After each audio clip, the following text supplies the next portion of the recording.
Assalamualaikum warahmatullahi wabarakatuh.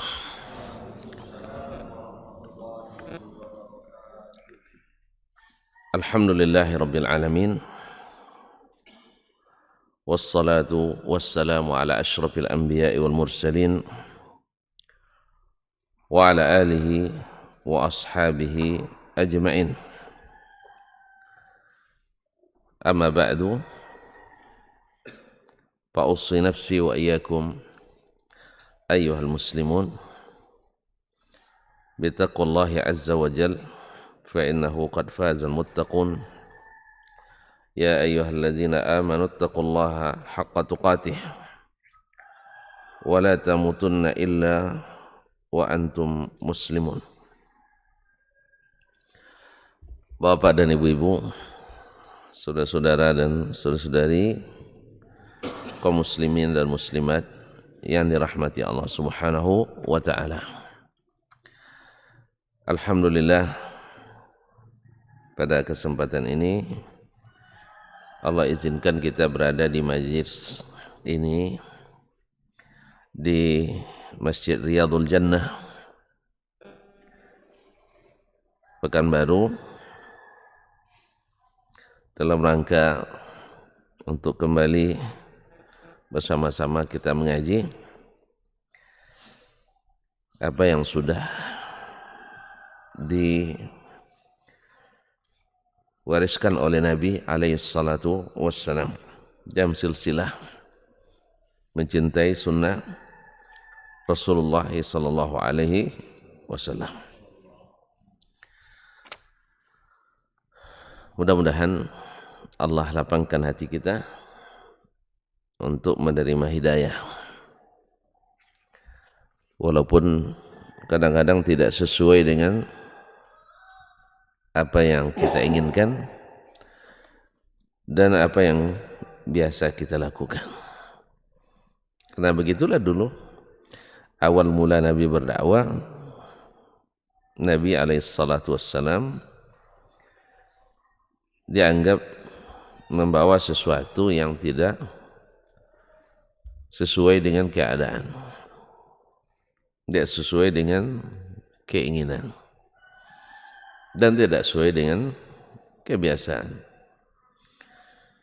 Itulah sebabnya Nabi katakan, ja'al islamu au bada'al islamu ghariban. Awalnya dakwah Islam ini dianggap asing atau aneh, karena orang sudah biasa dengan yang asli lama tidak dipakai, biasa dengan yang lawan asli palsu, langsung palsu ya. Subhanallah. Yang asli dengan yang KW. Sehingga ketika datang Nabi mengembalikan yang asli itu dianggap aneh. Aslinya Makkah bertauhid, betul kan? Tapi yang biasa dilakukan orang Makkah lawan tauhid, syirik.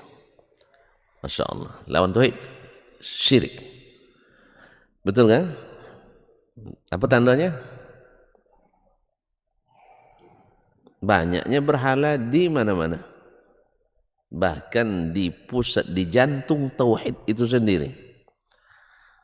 Mana jantung tauhid itu? Di Ka'bah. Inna awwala baitin wudi'a lin-nas lallazi bi Bakkah. Sesungguhnya rumah pertama untuk ibadah kepada siapa?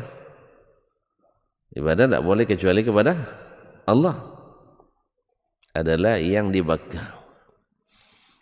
Nah, sekarang rumah yang dikhususkan untuk menjadi kiblat ibadah yang hanya milik Allah itu dijadikan tempat ibadah yang bercampur antara ibadah kepada Allah dan kepada selainnya. Allah suka? Tidak. Tapi kok dibiarkan? Nah kan ini pertanyaan kadang-kadang. Kalau tidak suka pasti tidak dibiarkan. Kita pertanyaannya, Allah suka tidak pada pencuri? Tidak, tapi kok banyak orang mencuri? Orang suka enggak pada orang korupsi? Enggak juga. Kok ya? Orang kafir Allah suka? Enggak juga. Tapi kebanyakan manusia kufur. Allah biarkan bukan berarti suka. Allah berikan kesempatan la'allahum yarji'un. Mudah-mudahan mereka mau kembali. Atau di saat sampai waktunya maka mereka tidak punya alasan lagi karena sudah diberi waktu. Ma'asyiral kiram dirahmati Allah SWT. Makkah dulu asalnya orang beribadah berdasarkan sunnah Nabi. Nabi siapa? Ibrahim dan Ismail alaihi wassalam. Tapi lama-lama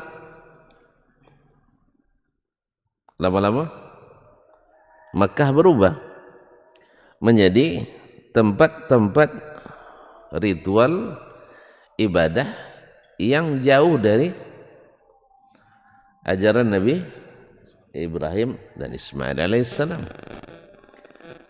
Dulu Ibrahim dan Ismail alaihissalam tawaf menutup aurat atau buka aurat? Membuka aurat. Ya. Alias setelahnya bulat. Ya. Kok ragu? Nabi Ibrahim dan Ismail tawaf setelahnya bulat? Enggak. Menutup aurat. Lalu mereka buat pula model-model ibadah sehingga mereka wajibkan siapa yang datang ke Mekah dari luar Mekah hukumnya berbeda. Apa sebab? Orang Mekah di tanah suci tinggalnya, maka mereka orang-orang bersih. Sedangkan yang di luar Mekah orangnya tidak suci karena tidak tinggal di tanah suci. Sehingga harus orang luar Mekah ingin tawaf di Ka'bah mesti bersih luar dalam pakaiannya. Maka mereka wajibkan memakai pakaian orang Mekah. Sebenarnya ada misi terselimut itu, yaitu menjadi sumber PAD. Tahu PAD? Pendapatan asli Dayen. Ada pendapatan asli Dayen di dalamnya. Tahu Dayen? Saya ini pendapatan asli bagi orang Mekah. Kan jual atau disewa. Nah di saat yang datang tidak mendapatkan, mungkin stok habis atau tidak ada uang, apa yang harus dilakukan? Ingin juga tawaf, maka tanggalkan pakaian. Orang kalau untuk beribadah ini apa saja mau dia lakukan. Ini kan apalagi yang berfatwa ulama Mekah, mufti Mekah, kan itu dia. Sebab rujukan orang dari dulu memang beragama itu Mekah. Nah sekarang muftinya orang jahiliyah waktu itu. Sehingga semua yang datang dari Mekah harus diiyakan karena mereka penguasa Mekah. Dan mereka memang orang yang paling dekat dengan pusat ibadah. Dan mereka adalah orang yang dianggap sebagai tokoh-tokoh agama pewaris. Akhirnya keluarlah fatwa itu, siapa yang tidak berpakaian ahli Mekah maka mesti tanggalkan pakaian, alias tawaf tidak berpakaian. Taib, antum sekarang pas ke Mekah misalnya di musim pandemi ini kan mahal umroh kan, datang aturan dari orang Arab Saudi, kan mereka sekarang yang di sana Arab Saudi mewajibkan antum memakai pakaian raja. Kalau tidak sah tawafnya. Kalau tidak, pulang tanpa umrah atau tawaf dalam keadaan tak berpakaian. Kalau sendiri malu juga, tapi kalau rombongan, nah gimana? Antum sekarang karena di sini masih bisa pikir-pikir, kalau sana terbayang pulang nanti kawan-kawan bilang kami itu umroh, si Fulan ndak ikut dong katanya. Hah? Terbayang, iya kan? Kalau enggak, kenapa ada jemaah haji, calon jemaah haji ketika gagal berangkat ada yang bunuh diri? Ada? Ada? Gagal berangkat haji, bunuh diri karena bunuh orang dia. Nauzubillah. Kenapa? Malu. Jadi malu pulang tanpa ibadah lebih besar daripada malu tawaf tanpa pakaian. Antum tidak merasakan, untung tidak antum merasakan itu. Alhamdulillah, saya juga tidak merasakan. Untung kita tidak merasakan jahiliyah seperti itu. Nah, kalau sempat merasakan, ya saya datang Nabi berdakwah waktu itu. Wallahi saya tidak tahu nasib kita. Ya kan? Kalau mental-mental kita hari ini berat. No? Oleh itu seorang sahabat Imran bin Husain atau selainnya, ketika ada tabi'in yang mengatakan beruntunglah bapak dulu, syekh dulu, karena bertemu langsung dengan Rasulullah, berjuang dari awal bersama Rasulullah. Perjuangan berat itu bisa tuan-tuan lewati sehingga Allah angkat derajat tuan-tuan tinggi-tinggi. Apa jawabannya? Ya bunayya, la tatamanna ma qad najjakumullah minhu. Jangan kau berangan-angan mendapatkan sesuatu ujian yang Allah sudah selamatkan daripadanya. Walaqad ra'aituna, saya saksikan, kami saksikan. Ya, wa nahnu nu'minu billahi wa rasulih wa yuqalu lana inna aba'akum wa ummahatikum finnar. Kami beriman bahwa Allah dan Rasul, tapi di saat yang sama ayah dan ibu kami dihukum masuk neraka.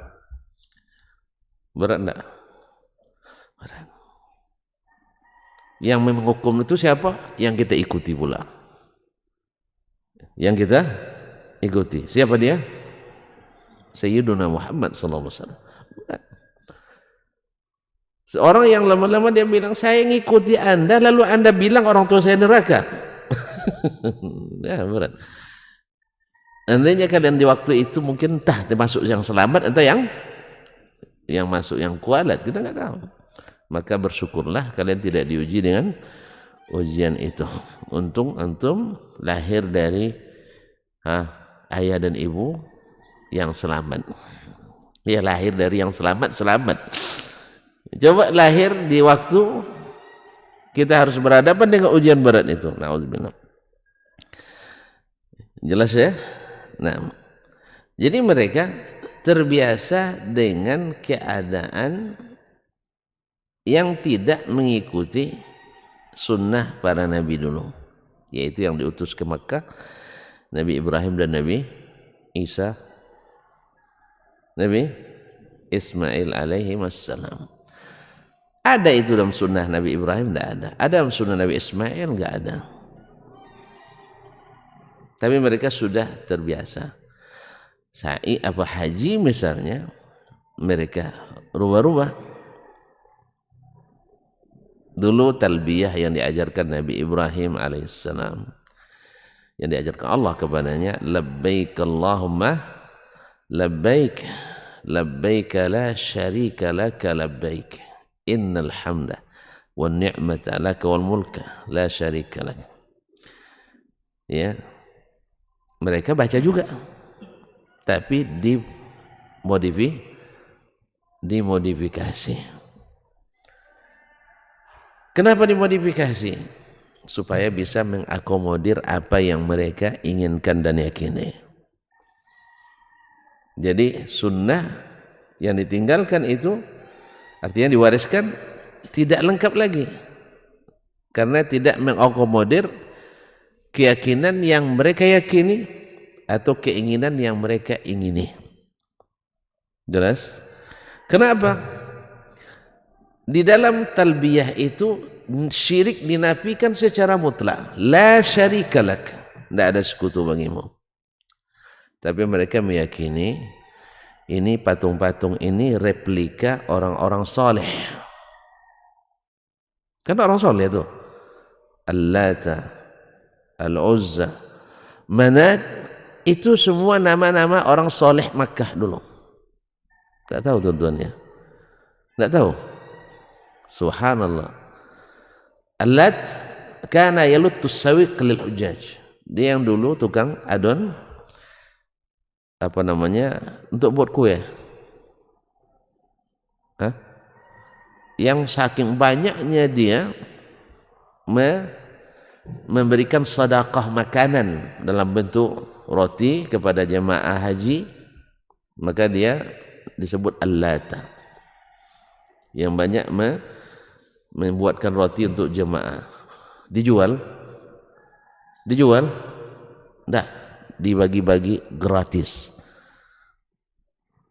Terus ini orang baik apa orang tidak baik? Orang baik, orang saleh. Nah, karena kesalehan itu akhirnya dia diangkat sebagai syekh. Sebagai apa? Berhala. Entah lupa nih, tadi berhala namanya tadi. Diangkat sebagai berhala. Apa fungsinya berhala itu? Dia kena disembah dengan apa? Hah? Meminta kepadanya supaya disampaikan kepada Allah Tabaraka Ta'ala. Karena mereka adalah wakil-wakil, menurut keyakinan mereka, wakil-wakil Tuhan di permukaan bumi. Karena dia orang-orang saleh. Hanya ditambahlah labbaika la syarika lak. Ini yang diajarkan, ditambah dengan labbaika la syarika lak illa syarikan huwa lak.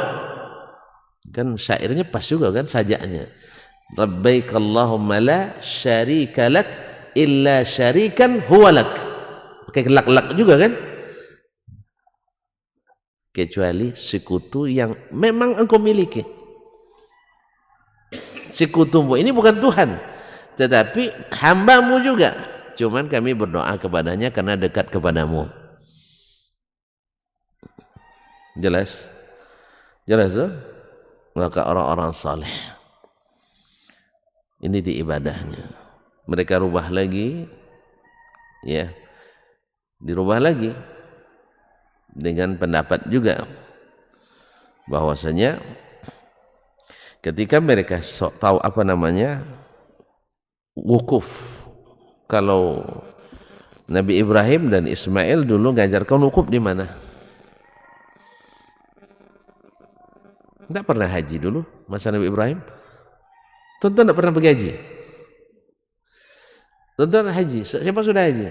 Belum juga saya. Tapi sudah ada peci merah di atasnya. Hah? Orang wukuf haji di mana? Di Makkah. Ya saya tawaf di Makkah tu. Hah? Mabit di Mina. Wukuf. Kan tak apa lagu-lagu lama lagi nampaknya. Hah? Apa katanya? Wukuf di Arafah katanya? Tidak antum. Ada lagu-lagu kasidah lama dulu saya antum tidak hafal. Lama nak dengar. Wukuf di Arafah. Pertanyaannya, Arafah tanah halal, tanah haram? Haram? Halal. Tanah halal, bukan tanah haram. Artinya bukan masuk batas tanah suci. Dia di luar tanah suci. Nah, sunnahnya sejak Nabi Ibrahim lagi, wukufnya di mana? Di Arafah. Di tanah haram, tanah suci. Tanah haram, tanah halal. Tanah halal. Ini halal dan haram yang berbalik maknanya. Paham maknanya? Ini kalau haram dan halal kan biasanya haram buruk kan? Halal baik. Tapi pas di tanah ini, Tanah haram lebih baik daripada tanah halal. Iya. Nah, tanah haram lebih afdal daripada tanah halal. Tapi di bab ini aja, yang lain jangan nanti. Katanya Ustaz, yang harta haram lebih baik daripada harta halal. Bukan. Ini tanah haram. Artinya haram di sini maknanya disucikan. Artinya mesti dijaga hal-hal yang haram jangan sampai dilakukan di situ. Itu harusnya. Tapi mereka yang paling haram dilakukannya di situ. Atas nama agama. Atas nama agama. Ma'asyarul kiram dirahmati Allah. Akhirnya dengan alasan tanah halal, tanah haram lebih mulia dari tanah halal. Arafah tanah halal. Maka mereka mabitnya bukan di wukufnya bukan di Arafah. Tapi di Wadi Al-Muhassir, yaitu di dalam tanah haram. Pokoknya mereka tidak mau wukuf di tanah halal. Mereka punya alasan? Punya alasan tidak? Punya. Apa alasannya? Dalil umum.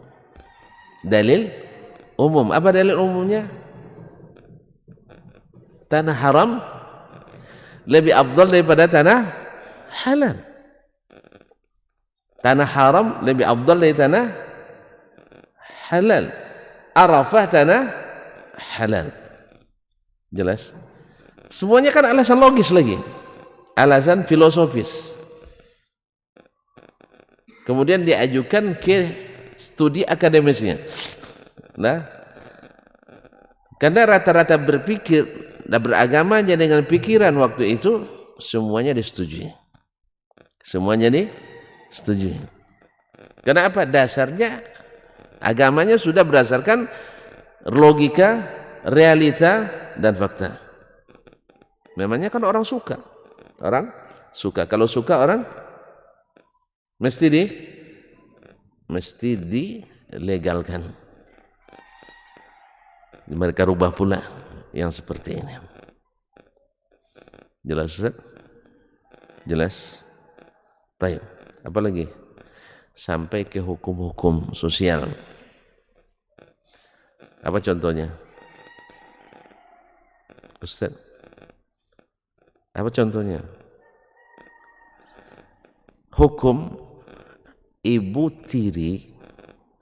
Tahu ibu tiri? Suka sama ibu tiri? Oh iya. Ibu tiri hanya sayang pada ayah saja ya. Allah musta'an. Pada anti semua sama ibu tiri. Hah? Karena hasutan ibu kandung ini. Ibu tiri sama dengan ibu kita. Jelas? Tidak halal untuk dinikahi. Lalu mereka berubah lagi dengan pikiran lagi, alasan logis lagi. Ya, ibu tiri itu kan istri saya, ayah saya, dan dia bukan ada hubungan sama sekali dengan saya. Oleh sebab itu akhirnya ibu tiri jadi bagian warisan ayah. Dengan makna ketika ayah antum meninggal, antum mendapat jatah ibu tiri untuk jadikan istri. Halal apa haram? Haram. Tapi karena alasan logis tadi, akhirnya menjadi kebudayaan, menjadi adat yang teradatkan.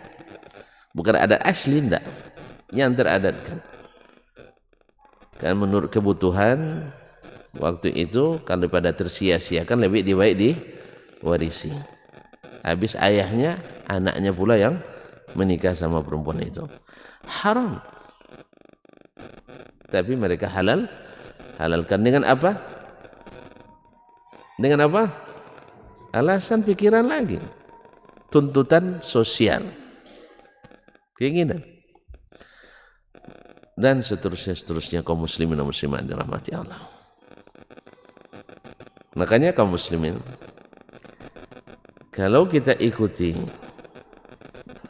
apa yang diinginkan oleh pikiran dan hawa, maka tidak ada satupun yang dianggap salah. Sebab masing-masing punya alasan. Masing-masing punya alasan. Oleh itu di sini pentingnya kita untuk memahami sunnah Nabi dengan sunnah Nabi Sallallahu Alaihi Wasallam. Ini saya katakan karena ketika ada orang yang bertanya tentang suatu amalan yang biasa, sehingga kadang-kadang lebih wajib dari sholat fardu. Buktinya orang meninggalkan sholat tidak ada yang ribut. PRT, PRW, kalau ada warganya yang tidak sholat, ada yang ribut. Sampai memprovokasi masyarakatnya, hati-hati itu rumah itu tidak memasyarakat. Apa pasal? Meninggalkan sholat. Ada? Kayaknya nggak ada. Dan memang tidak boleh ada. Jelas? Sampai mengerahkan massa untuk itu, memprovokasi umat, hati-hati dengan rumah yang tidak sholat itu. Ya kalau secara tapi kalau nasihat wajib. Yang bedakan ya Ustaz ya. Paham tidak maksud Anda? Ustaz ini melarang ingkar mungkar nampaknya. Bukan, itu harus paham ya. Udah paham tuh belum? Kalau tidak saya jelaskan sekarang. Kalau tidak nanti salah bawa ke orang lain, nanti jadi fitnah. Maksud saya jangan ribut masyarakat gara-gara itu, maksud Anda. Jelas? Nasihat wajib, khususnya tetangga yang melihat pimpinan masyarakat. Tapi Anda sekarang ingin nak bandingkan, ada suatu amalan di masyarakat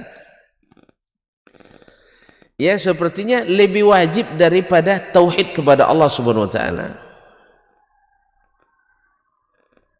Buktinya kalau tidak dilakukan, kadang-kadang ancamannya luar biasa. Bila mati nanti itu tidak kita kuburkan katanya. Kan berat itu enggak? Syekh. Antum takut enggak diancam bila mati enggak dikuburkan masyarakat? Takut enggak? Takutlah Syekh. Dianggap nanti seperti nauzubillah. Iya kan? Enggak pernah kena ancam. Alhamdulillah. Syukurlah alhamdulillah. Nah, kalau saya pernah. Ya pernah. Awas mati besok tidak dikuburkan. Tapi saya kan tidak termasuk penakut. Saya tidak termasuk penakut. Ya saya bilang kalau tidak dikuburkan nanti awas saya cari.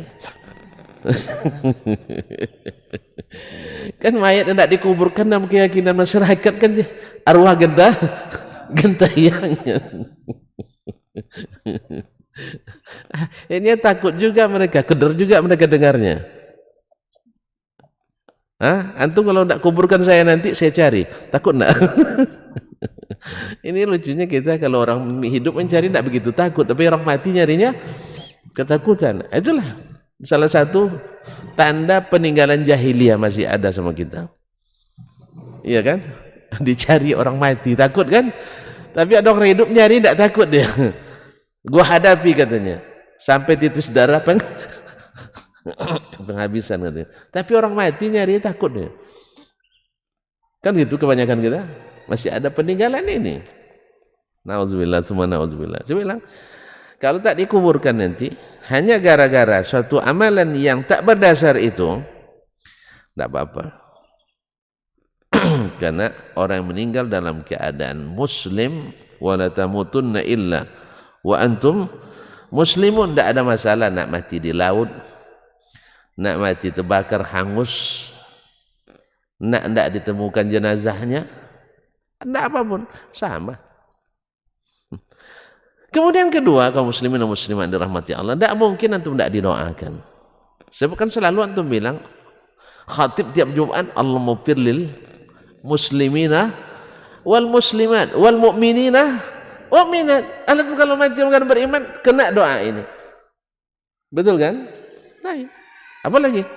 Dalam setiap tahiyat antum baca apa? Assalamu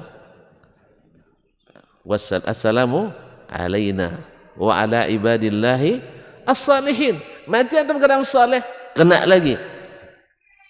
Berapa kali doa itu sehari dibaca oleh kaum muslimin? Ustaz, berapa kali? Banyak katanya. Iya, berapa kali? Iya, minimal aja dulu. Zuhur 2 kali. Ya kan? Asar 2 kali. Maghrib 2 kali. Hah? Maghrib 2 kali. Isya 2 kali. Subuh 10 kali. Nah, kali berapa jumlah kaum muslimin di dunia? Yang sholat. Yang tidak sholat kan tidak hitung lah. Iya, kabar-kabarnya tidak sholat lebih banyak daripada yang ini musibah. Auzubillah. Anggaplah di Indonesia saja ada enggak 50 juta umat Islam yang sholat? Kira-kira aja lah. Kau tengok-tengok nampak tidak ada ya. Hah? Kau tengok-tengok nampaknya tidak ada ya. Ada sebuah survei, tapi saya berharap tidak benar. Ya 93% umat Islam tidak sholat. Tapi saya berharap tidak benar. Karena ini pakai sistem multi-stack random sampling. Jadi ambil contoh beracak, bertingkat. Mungkin diambil di sini 10, di sini 10, sini 10 terambil semuanya tidak sholat.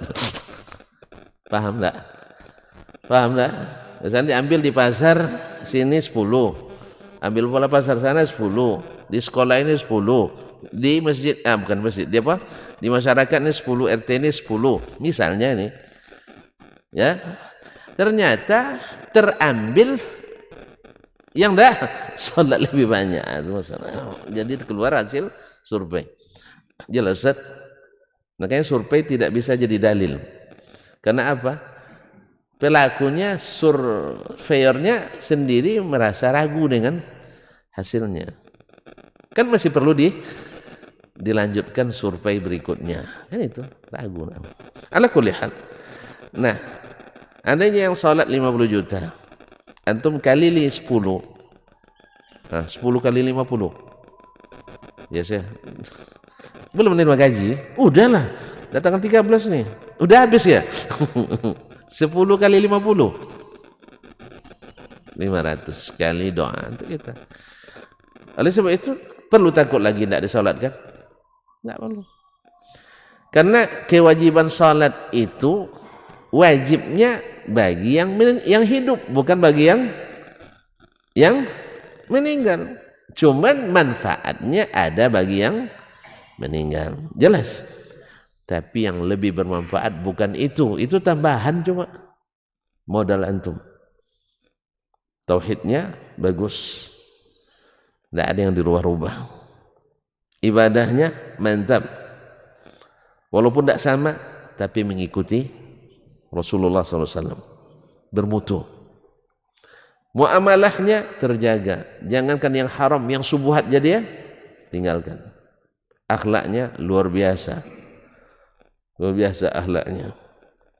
Ya tidak ada kebaikan-kebaikan kecuali ikuti. Terus tapi tidak ikut di masyarakat dalam bab itu. Ya karena itu tidak masuk bagian dari agama, jadikan bagian dari agama. Maka dia punya prinsip. Tapi kalau ada hal-hal lain sosial dia ikut. Alhamdulillah kalau sumbangan tidak pernah terlambat bayar kan? Karena ada sumbangan ronda, apa lagi? Hah? Uang sampah, uang apa lagi? Uang sosial, uang apa lagi? Uang tenda? Ada uang tenda juga, Masya Allah. Kemudian beli kain kapan, ikut juga. Enak ya? Ada ketua royong, dia sedang di tempat, hadir juga. Apa lagi? Kematian, dia ada di tempat, hadir juga. Orang meninggal, orang sakit, dia jenguk. Ada minta bantuan, dia mampu, dia beri. Ketemu, pertama mengucapkan salam. Perdana mengucapkan salam. Ya Ustaz dia? Jelas? Ada orang bawa apa? Diusahakan bantu. Dan sebagainya. Apa lagi? Tidak berakhlak yang seperti itu. Ustaz? Orang buat salah, dia maafkan sebelum minta maaf. Orang dapat nikmat, dia tidak gelisah. Ya, orang dapat nikmat gelisah luar biasa. Orang baru beli mobil dia tidak tidur semalaman. Rugi 2 kali dia. Rugi 2 kali. Orang beli mobil baru dia tidak tidur itu. Nimba dosa dia semalam. Ya duduk sama keluarga tuh, duduk sama temannya, meribahnya. Tahu enggak kamu? Si Fulan tuh dari sejak SD dibaca sampai S3 tamat. Orang dah tidur, nyenyak dia enggak bisa tidur. Rugi besar. Nah, kaum muslimin muslimat dirahmati Allah. Jadi, waktu sudah habis. Jadi kaum muslimin muslimat dirahmati Allah. Jadi wajar sekali ketika Nabi SAW datang dianggap membawa ajaran aneh, wajar. Dan dimanapun masyarakatnya yang kurang dalam menuntut ilmu atau ahlul ilminya, maka akan cenderung juga seperti yang dihadapi oleh Rasulullah SAW. Ditambah lagi dengan berbagai provokasi dari pihak-pihak yang merasa terganggu kepentingannya. Nah, bahkan seperti yang saya ingin jelaskan tadi, ketika saya jelas ada yang bertanya tentang suatu masalah agama yang sudah dianggap sebagai kewajiban yang lebih wajib daripada salat kadang, atau lebih diandalkan daripada zakat, lebih didahulukan dari puasa bulan Ramadan. Pasalnya sering diributkan. Di antaranya adalah masalah me3 hari, me7 hari, me15 hari, me40 hari, me100 hari, me1000 hari, terus dan seterusnya. Hah? Mendak. Hah? Oh, mendak namanya ya. Nah itu. Jadi sebagian ya beralasan ya seolah-olah sunnah. Alasannya begini. Bukankah menyenangkan keluarga yang ditinggal mati, ya kan? Ditinggal mati sunnah Nabi, betul. Kita kalau ada keluarga kita yang kemalangan, sebenarnya bukan kemalangan, dapat musibah, ya, dapat musibah kematian, orang tuanya, suaminya, istri dan sebagainya. Rahimallahu mautal muslimin. Nah, bukankah menghibur mereka sunnah Nabi? Sunnah Nabi, betul. Sahih. Bukankah datang ke rumah orang yang dapat musibah disunahkan? Disunahkan. Bukankah datang sendiri atau beramai-ramai dibolehkan? Dibolehkan. Bukankah baca Quran di depan orang ramai, baik dapat musibah atau tidak, disunahkan? Disunahkan. Artinya dibolehkan. Di majelis manapun kita dibolehkan. Bila ada orang minta tolong bacakan Quran, bukankah menghadiahkan pahala untuk orang sudah meninggal disunahkan? Khilaf. Nah, terjadi khilaf di sini. Oke? Tidak masalah, anggap disunahkan. Taib. Lalu kenapa dilarang melakukan 3 hari, 7 hari, 10-15 hari, 40 hari, dan mendak tani? Bukankah semuanya sunnah? Nah, gimana Ustaz?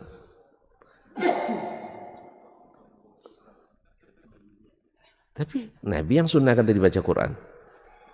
Nabi sunnahkan takziah. Nabi sunnahkan menyenangkan hati orang yang meninggal. Kenapa tuh bilang tidak ada contohnya?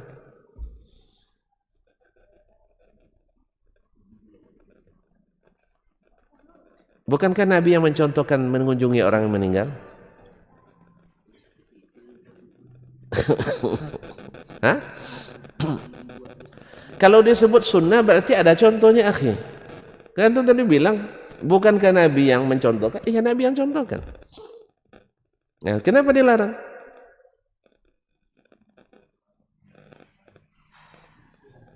Iya, Nabi tidak pernah melarang kita baca Quran. Sah? Baik di rumah orang meninggal maupun di rumah orang yang tidak meninggal. Betul kan? Baik atas inisiatif sendiri atau permintaan orang. Boleh kan? Jelas? Itu masalah niat lagi. Kalau niat nanti cari makan dan sebagainya, iyalah, antum dapat yang diniatkan. Antum dapat yang diniatkan. Nah, kenapa dilarang? Baca tahlil boleh gak?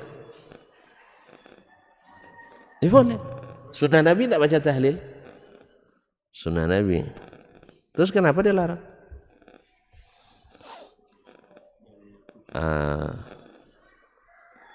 Antum tidak tahu atau tidak ada? Antum lebih hebat dari Imam Ahmad dan Imam Syafi'i nampaknya. Imam Syafi'i bilang, la a'lamu ahadan min ahli ilmi bis sunan yuhitu bi jami'is sunan. Saya tidak mengetahui seorang pun ulama yang ahli sunnah. Artinya ahli di bidang sunnah, hadis-hadis Nabi, menguasai seluruh hadis Nabi. Imam Syafi'i yang bilang, tidak saya loh. Buka kitabnya. Buka kitabnya. Antum tidak percaya sama Imam Syafi'i? Alhamdulillah percaya. Nah, kalau tidak bilang aja biar saya tahu. Nah, Imam Syafi'i yang bilang. Apa sebab? Sebab kalau ada seorang ulama yang menguasai seluruh sunnah, berarti dia Nabi. Maksum dia. Nah, disinilah bedanya Nabi dengan selain Nabi alaihissalatu wassalam. Abu Bakar aja tidak menguasai seluruh sunnah. Jelas? Paham Ustaz? Mana yang lebih banyak? Hadisnya Abu Hurairah atau hadis Abu Bakar? Alhamdulillah, Abu Hurairah. Mana yang lebih hebat, Abu Bakar atau Abu Hurairah? Abu Bakar. Alhamdulillah. Tapi apakah Abu Bakar tidak melaksanakan sunnah Nabi? Melaksanakan. Paham? Alhamdulillah. Ma'asyiral kiram dirahmati Allah. Ada yang diketahui, ada yang tidak. Nah, sekarang pertanyaannya, kenapa dilarang? Orang pergi tahlil kok dilarang? Orang pergi baca Quran kok dilarang? Orang menggembirakan orang yang meninggal dilarang? Ini pada menyerah semuanya. Ya menyerah semuanya kan? Hah? Antum bilang tidak pernah ada contoh orang baca Quran disuruh oleh orang lain. Ubay bin Ka'ab pernah disuruh Nabi baca Quran sampai Nabi berinang air mata dengarnya. Abdullah bin Mas'ud pernah baca Quran di depan Nabi SAW. Dan rata-rata sahabat ngambil Al-Quran dari Nabi SAW. Kok dilarang?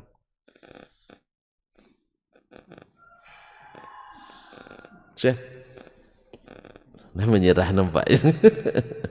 Nah, besok terbahasa ikut kenduri lagi nampaknya. Nah, disinilah pentingnya menjelaskan sunnah Nabi dengan sunnah Nabi Sallallahu Alaihi Wasallam. Saya hanya berkisah ini, bukan memutuskan ya. Antum yang memutuskan nanti. Ketika saya jelaskan ini, ada yang merasa aneh gitu. Dari mana pula dapatnya ilmu itu? Bahwa sunnah mesti dijelaskan dengan sunnah Nabi Sallallahu Alaihi Wasallam. Ya, dianggap itu pemahaman yang mengada-ngada. Jadi memang kalau datang dari orang biasa, orang awam yang seperti ini, ya kita pahamlah, orang awam kan tidak berilmu dia.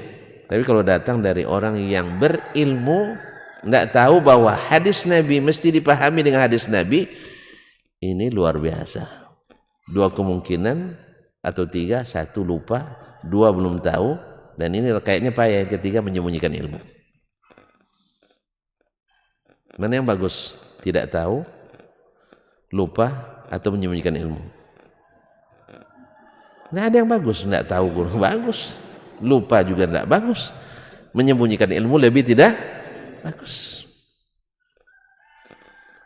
Karena ini sudah ma'ruf, sudah maklum di seluruh ulama sejak zaman sahabat sampai hari ini yang ikut sunnah Nabi alaihissalatu wassalam, bahwa sunnah itu mesti dipahami dengan sunnah.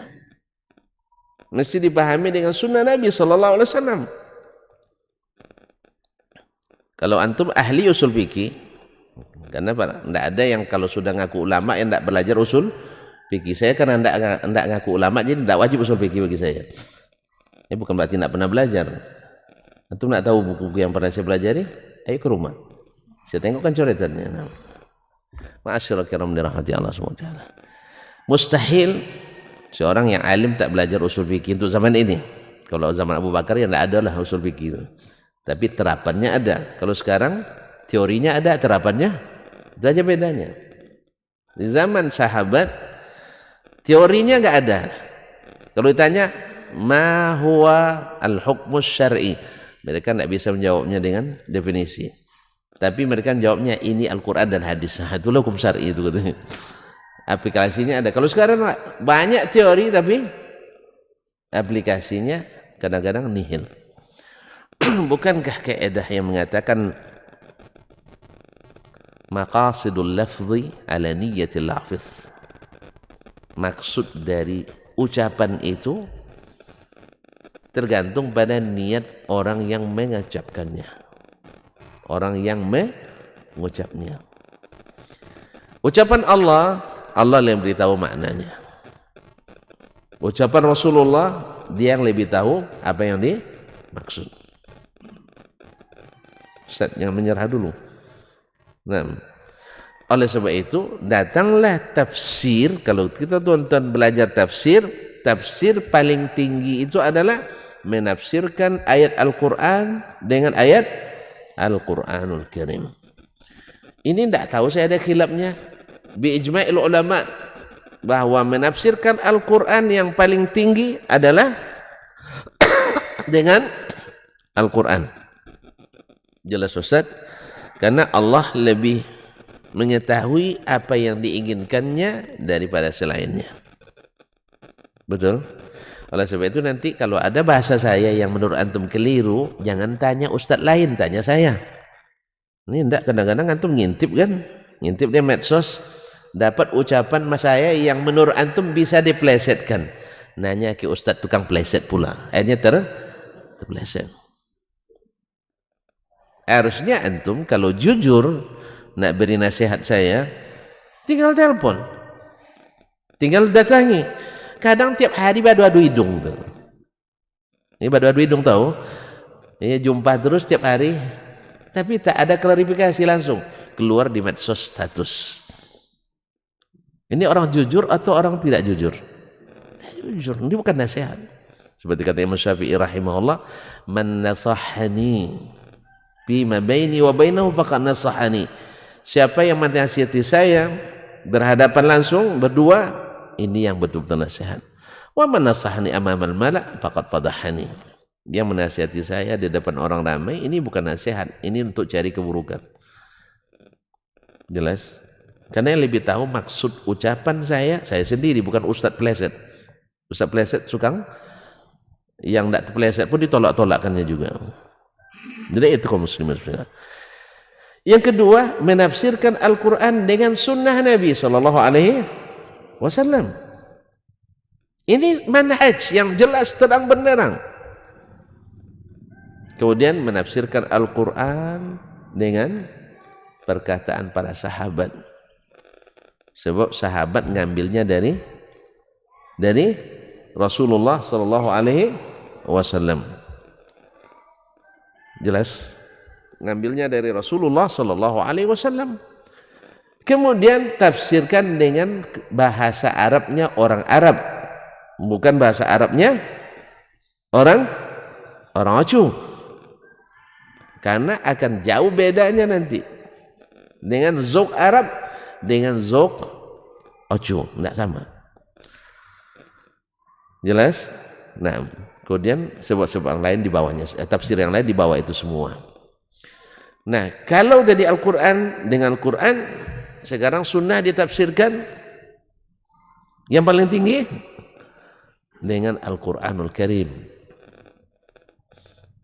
Makanya guru kami Syekh Anis Tahir Al-Indonesi, ini orang Indonesia, ada yang tak pandai lagi bahasa Indonesia, Ya kalau kami menyebutnya di antara dosen yang paling fasih berbahasa Arab di Fakultas Hadis. Kalau dia ngajar dengan bahasa Arabnya sangat fusha sekali. Hampir tidak ada bahasa umumnya dipakainya. Bahasanya bahasa fusha. Dan juga khatib mufawwal. Menulis kitab Dawabit Muhimmah li Husni Fahmis Sunnah. Yaitu rambu-rambu penting untuk memahami sunnah dengan baik. Jadi apa yang saya jelaskan itu bukan pemahaman sendiri, tapi yang ditalaqi dari guru dari guru dan sampai kepada sahabat Nabi SAW, sampai ke Rasulullah SAW, bahwa mereka selalu menafsirkan Al-Quran dengan Al-Quran pertama kali. Setelah itu menafsirkan dengan sunnah Nabi SAW. Demikian juga sunnah ditafsirkan dengan Al-Quran, ditafsirkan dengan sunnah Nabi SAW. Lantu antum bilang, di mana pula dapatnya itu? Ilmu dari mana? Di mana belajarnya? Subhanallah, sampai istighfar astagfirullah pula. Di mana dosanya? Memahami sunnah dengan sunnah lalu kita salah karena itu. Makanya saya mulai tadi dengan agama ini bukan dengan perasaan. Kalau dengan perasaan, seluruh orang yang berbuat kebatilan pasti benar. Kasihan dong. Ketika Nabi menyebutkan, ya umat ini terpecah 73 golongan, ya kalau ikut perasaan tidak mungkin 72 masuk neraka. Kasihan. Kasihan. Akhirnya kita balik. 72 masuk surga, satu hanya masuk. Ya, masalahnya bukan surga, bukan di tangan kita, kuncinya di tangan pemiliknya, dan kita diserahin kunci rahasianya, kalimat la ilaha illallah Muhammadur Rasulullah. Jaga, jangan sampai lecet. Kalau kuncinya masih manual seperti biasa, jangan sampai rusak giginya, jangan sampai bekarat ya Ustaz ya. Tapi kalau sudah digital, sudah pakai chip, jangan sampai basah. Tahu enggak? Jangan sampai lecet. Lecet enggak berfungsi, nanti bahaya. Di sini penting memelihara kalimat itu. Nah, cuman karena jauh dari ilmu bisa rusak dia. Kan awak kan kadang-kadang dia berpikir sendiri aja kan, kunci pakai chip itu letak ke magnet, lekat dia kan, nempel kan. Jadi saya sengaja Ustaz, kartu ATM saya ditempelkan di magnet di rumah supaya tidak jatuh, supaya tidak hilang. Lengket dia kan. Tidak nanya dulu ke ahlinya. Pas bawa ke ATM, kartu yang Anda pakai tidak bisa digunakan. Pergi ATM ini tidak masuk juga. Apa masalah ya? Baru tanya itu. Akhirnya pergi ke bank, ngantri pula. Orang banyak urusan dengan apa? Dengan apa namanya? Bukan cleaning service, CS-nya apa? Customer service. Kalau urusan itu kan lama kan. Akhirnya ditanya, kenapa kartu sebegini? Dicoba soalnya enggak tahu. Enggak dijelaskannya sebab. Akhirnya ganti kartu baru. Dibuat lagi hal yang sama. Iya, ditempelkan lagi. 2-3 kali masih bagus. Sampai 5 kali tidak berfungsi lagi, antri lagi. Akhirnya disalahkan orang bank. Kalian ini kasih kartu yang tidak becus kalian katanya. Akhirnya baru diangkat kasusnya. Ada apa Pak sebenarnya? Bapak gimana? Kartu Bapak disimpan di mana? Oh, itulah dijelaskan. Kalau mau dijelaskan ketahuan. Kalau tidak mau jelaskan, dia nyalahkan aja yang pandai. Akhirnya orang bank disalahkannya. Rupanya kartunya dibuat ditempel di magnet di rumahnya. Supaya apa? Supaya mudah lengketnya dengan sebenarnya. Oh itu cepat katanya. Batanyo dulu sebelum berbuat. Itu masalahnya. Kalau sudah terlanjur susah untuk diyakinkan. Apalagi pakai akal. Apa pula hubungannya kan? Semuanya pakai logika. Ini yang disalahkan orang yang tahu aslinya.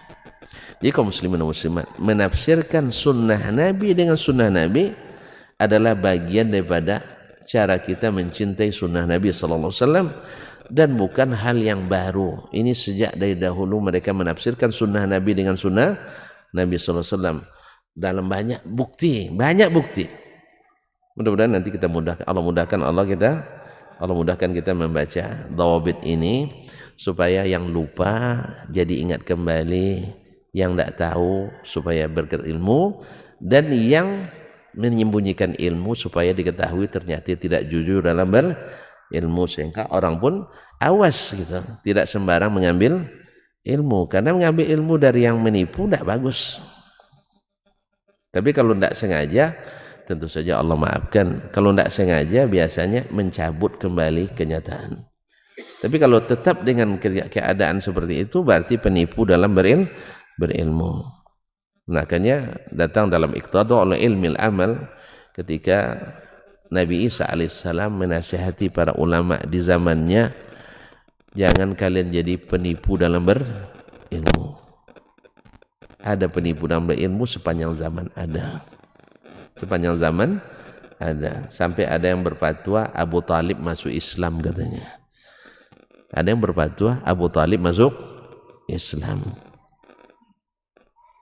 Nah, gimana menurut antum? Ada yang berfatwa Abu Talib masuk Islam. Yang antum dengar apa? Sudah ijma' ulama sejak zaman sahabat sampai hari ini Abu Talib tidak masuk Islam, tapi ada yang memfatwakan itu.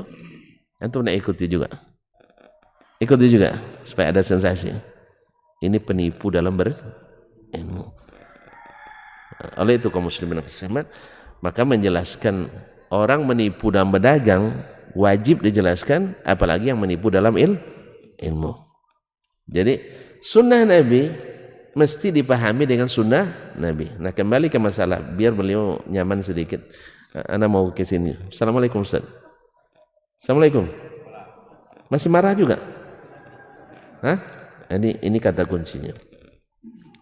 Apa yang kita sebutkan itu betul semuanya. Nabi suruh baca Quran. Nabi suruh ziarah ke rumah orang yang meninggal. Nabi suruh ini dan itu dan sebagainya. Betul. Kecuali masalah menghadiahkan bacaan tadi masih khilaf di antara ulama. Ya, sebagian membolehkan, sebagian mengatakan tidak. Saya cenderung pada pendapat yang tidak. Karena apa? Tidak bisa disitukan, yang lain kan ada. Karena masalahnya ini masalah gaib. Tidak ada dalil yang sharih dalam masalah itu. Dikiaskan, tidak semua analogi boleh dilakukan. Haji bisa, sedekah bisa, doa sampai, iya kan? Wakafkan atas nama orang tua sampai, jelas. Nah, tapi kalau antum yakin, buatlah, tidak ada masalah. Tapi buat seperti mana Nabi dan para sahabat buat, bukan membuat-buat. Nah, kan itu masalahnya. Di sini penting menafsirkan sunnah dengan sunnah Nabi SAW. Saya katakan, Nabi yang mengatakan itu semua, kan ini sumber masalahnya tadi. Nabi yang mengatakan itu semua, baca Quran di rumah orang dibolehkan. Nabi yang katakan menghibur orang, keluarga yang dapat musibah disunahkan. Semua ini ya dilakukan oleh Nabi Sallallahu Alaihi Wasallam dengan mengkhususkan waktu 3 malam berturut-turut. Tidak ada. Malam ke-7 enggak juga. Malam ke-15 enggak juga. Yang 40, 100 setahun haul, alhamdulillah. Nah, menurut akal logika yang sehat, kalau ini tidak dilakukan Nabi, ada 2 kemungkinan. Kemungkinan Nabi tidak tahu. Na'udzubillah.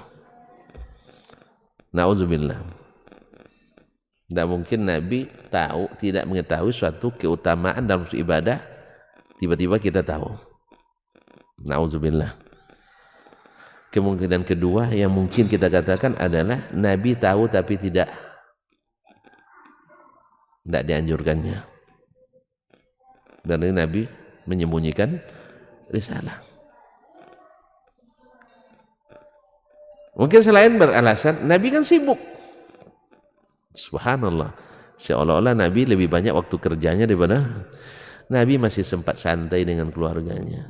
Bacalah hadis-hadis Nabi dengan para istrinya. Ketika Aisyah menceritakan Nabi berbaring di pangkuannya sedang dia dalam keadaan haid,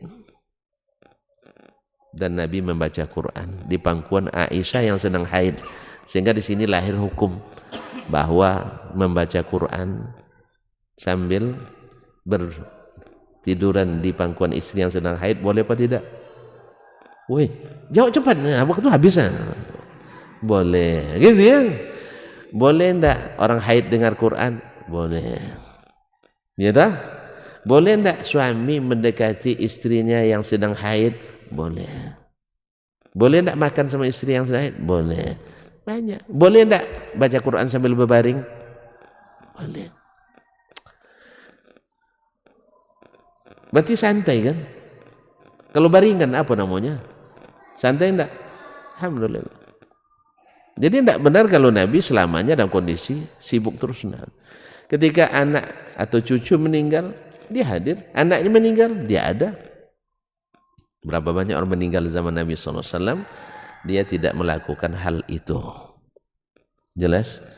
Berarti kita laksanakan seperti yang beliau laksanakan dan para sahabatnya. Kemudian datang riwayat-riwayat yang mursal, yang dhaif, yang juga kadang sebagian tidak bersanad, dijadikan memperkuat yang melawan yang masyhur seperti ini dari Nabi sallallahu alaihi wasallam.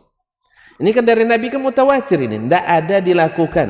Berapa banyak? Atau kan itu tidak ada orang mati zaman Nabi? Tidak ada orang mati zaman Nabi? Serius ini? Banyak ya? Subhanallah, banyak. Tapi Nabi tidak menuju hari, tidak 15 hari, tidak 40 hari dan sebagainya. Nah, ini yang saya maksud, kita pahami sunnahnya tadi dengan sunnahnya juga. Karena yang paling paham pelaksanaannya itu adalah beliau sendiri. Nah, ini dianggap pemahaman yang keliru oleh orang yang tidak, tidak tahu saya, yang tidak ingat, atau tidak jujur, atau tidak mengetahui. Ini termasuk dhabit muhim, rambu yang penting untuk diketahui oleh setiap orang yang berilmu, tapi dianggap sebagai pemahaman yang keliru. Nasallallahu alaihi wasallam. Makanya para sahabat dulu nanti akan, kalau insyaallah kita selesaikan dulu nanti dalailu mahabbati sunnati Nabi sallallahu alaihi wasallam, mudah-mudahan kan sampai kepada dhabit muhim, karena mencintai Rasulullah ini berseri sampai akhir hayat. Ya, atau sampai akhir jadwal. Gitu aja. Insyaallah taala.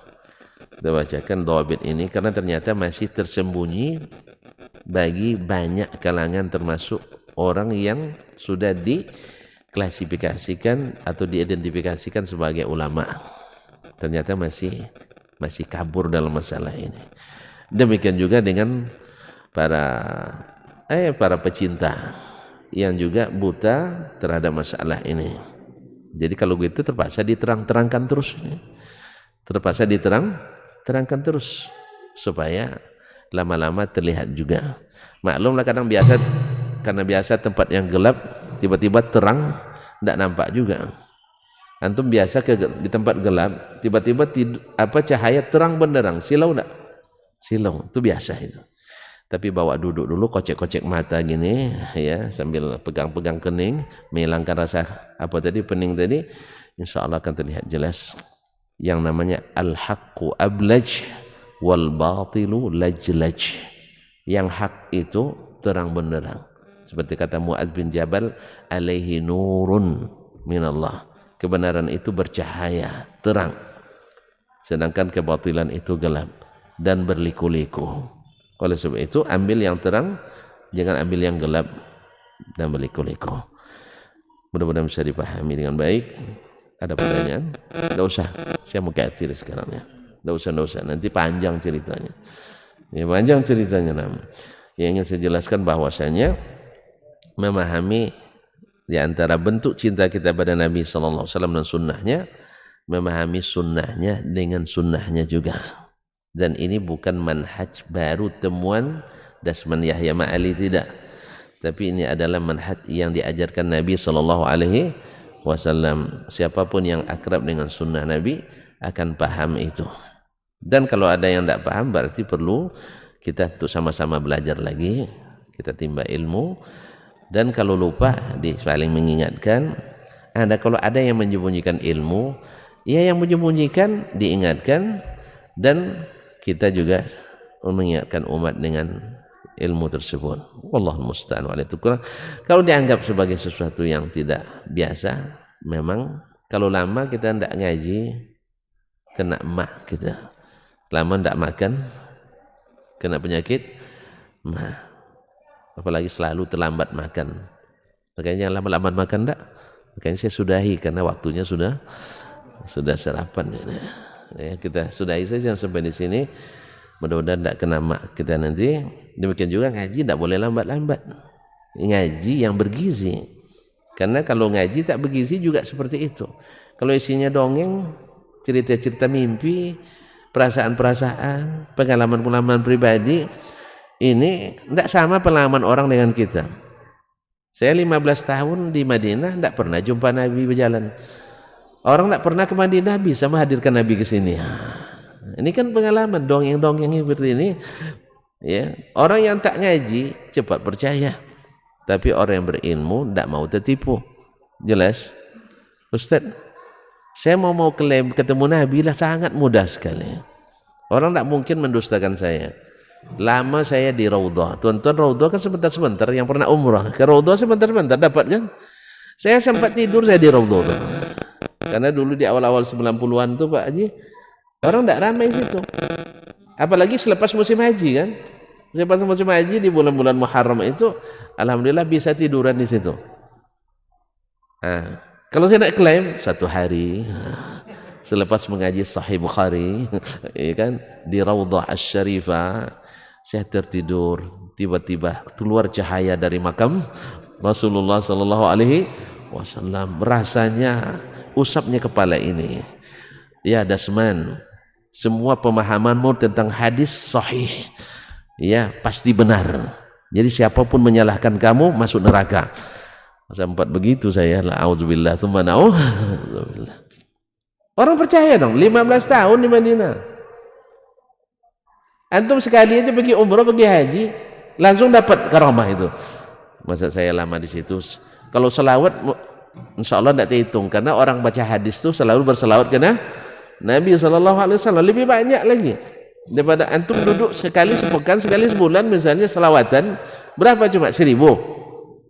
Awak setiap saat baca salawat, karena kita berkecimpung dengan hadis Nabi SAW. Setiap hari menghafalkan hadis, setiap hari di majelis hadis, setiap hari memahami hadis. Atau di rumah pun dibilang orang juga tidak paham hadis. Ada gimana lagi? Ya, guru-guru yang profesional, profesor-profesor sudah kasih nilai kita kan? Nilainya alhamdulillah tidak terlalu tinggi, saya di atas 9 juga. Nah, ya kalau terakhir sidang dokternya hanya 98 nilainya. Nah, iya, tidak tinggi lah. Tiba-tiba orang bilang kita tidak paham. Ya tidak apa-apa lagi. Jangankan kita, Nabi juga dibilang tidak paham sama orang dulu. Oleh yang tidak, yang tuduhnya tidak paham adalah orang yang tidak paham. Alhamdulillah. Oleh sebab itu tidak boleh pengaruh antum ya. Jangan bersedih. Jadi pahami hadis dengan hadis Nabi SAW. Ini adalah metode yang diajarkan Nabi sendiri kepada para sahabatnya. Ketika ada masalah yang tidak paham sahabat, nanyai ke siapa? Ke Nabi. Berarti memahami hadis dengan hadis Nabi SAW. Kenapa dianggap aneh dan dianggap sebagai sesuatu yang bermasalah? Jadi karena tadilah tidak tahu, lupa, atau menyembunyikan ilmu. Semoga Allah jauhkan kita daripada kesesatan setelah dapat petunjuk, daripada daripada tergelincir setelah Allah kokohkan. Terima kasih dan mohon maaf. Subhanakallah bihamdik, asyhadu an la ilaha illa anta, astaghfiruka wa atubu ilaik. Wassalamualaikum warahmatullahi wabarakatuh.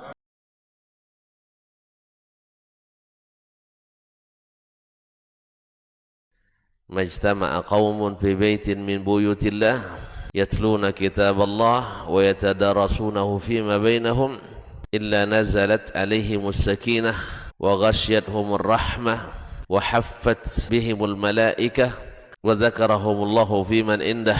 Tidaklah suatu kaum duduk di salah satu rumah Allah membaca ayat-ayat Allah dan sama-sama mempelajarinya kecuali turun kepada mereka as-sakinah, ketentraman dan kenyamanan.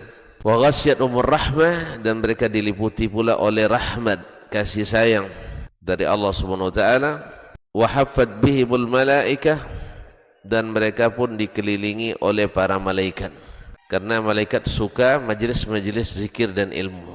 Wa dzakarahumullahu fi man indah, dan Allah akan banggakan sebut-sebut mereka di kalangan malaikat-malaikat yang ada di sisinya, di masyarakat atas. Mudah-mudahan kita termasuk yang sering disebut-sebut di sisi Allah di kalangan para malaikat, dan di akhir majlis ini mudah-mudahan kita pula mendapatkan seperti yang tersebut dalam hadis qudsi, qumu maghfuran lakum, silahkan berangkat meninggalkan majlis ini dalam keadaan diampuni dosa-dosa kalian.